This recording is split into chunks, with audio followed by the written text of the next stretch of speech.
All right, so I'm gonna give you guys a quick rundown on MedMiser beds at North Mountain and common issues that we do have. So I'm gonna turn my phone around here. So this is a bed frame. This is a MedMiser. It's not very complex or anything. There's 3 motors. So there's this actuator or motor that does the head of the bed. There's this one right here that does the kink function of the feet. And then there's this one that makes the bed go up and down.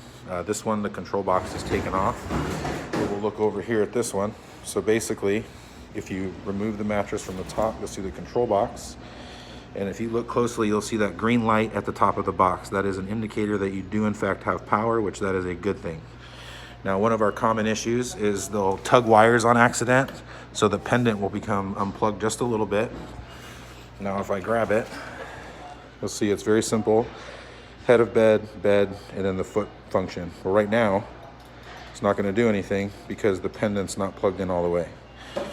So it's as simple as identifying that it's not plugged in. Come in here, push it all the way in, and then head goes up. Elizabeth's gonna be on YouTube on our bed video, okay? So head goes up, head goes down. Right now the bed will go up, and the bed will go down, and then the foot function will go, and we're gonna be good. So that is when the control pendant is not plugged in all the way. Another common thing, same thing relating to the box. Each one of these wires has a function. So example, if I switch these 2 around, let's see.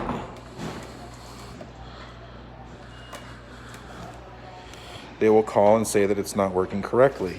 So right now, if I go to push the head of the bed itself is actually going up and down. And the foot function still works because I didn't touch that one. But now the head button is not operating the right thing. So if you switch them back around,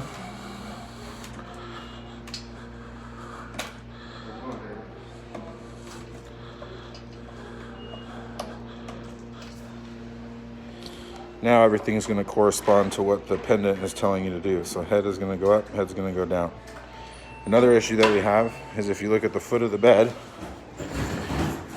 there's toggle switches here, and you'll see green is unlocked, red is locked. So if I lock those, what that does is that bypasses the control pendant. So if you had a patient that is behavioral or doesn't really know what's going on, they would lock that out so that they're not going to injure themselves. So a lot of times these buttons will get bumped when people are coming in the room with the Hoyer, et cetera, et cetera. So you just make sure that they're all on green and everything's going to be good to go. Another issue that we have, you can see right now, I did this on purpose, this wire is going over top of the frame. Now if you lower the head of the bed, it's going to pinch that wire. So you want to make sure that all of the wires go underneath the metal so that it's not going to be hitting anything whenever you lower the bed down.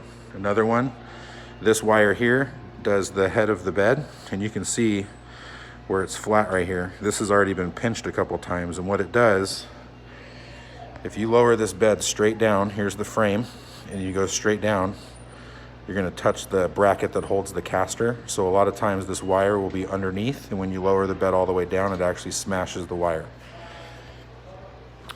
Now, if you run into that scenario and the wire is broken and the bed's not operating, there's 2 wires in there, brown and blue. Just connect the brown to the brown, the blue to the blue, and there's a chance that it may work. So you can raise the bed, get the patient out of it, swap it out. Because now with the new code, you're not allowed to just splice wires back together. You actually have to change the actuator. So pendant malfunction, control box malfunction as far as wiring being backwards, toggle switches at the foot of the bed, and pinched wires for the actual motors. And those are pretty much the basic things. You'll notice that the wheels have brakes on them. Now over time, this tab will break, therefore it's very difficult to unlock the bed. So that's something that you would call maintenance for, and we'll swap out the whole caster. I do have extras. Those are just a couple brief things. If you ever have questions in regards to beds, you can always call David in maintenance. That's myself, and I will be more than happy to help you.